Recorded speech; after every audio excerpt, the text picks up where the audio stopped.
الجزء التاني من تصريحات جوزيه مورينيو النهارده. قال لك ان انا كنت بحب العب ماتشات ضد ارسنال وتشيلسي لان كنت بقعد اكسبهم كل ماتش،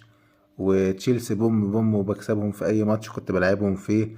قال لك ان بيلينجهام لما بيجيب جون هو ما يقصدش بيه الاحتفال لما بيفتح ايديه ان هو مغرور، ولكن ان هو انا جبت جون تاني وان هو لعيب جامد جدا. وقال لك كمان ان انا كنت افضل مدرب لمانشستر يونايتد، وان مانشستر يونايتد من بعد السير وهو فقد هيكله الاداري،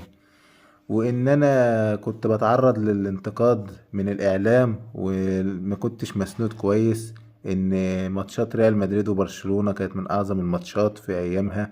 ان انا زعلت جدا لما مشيت من روما وكان نفسي اكمل ولكن الظروف ما ساعدتش. في النهاية ممكن تتفق او تختلف مع جوزيه مورينيو، ولكن هو هيفضل من الطب في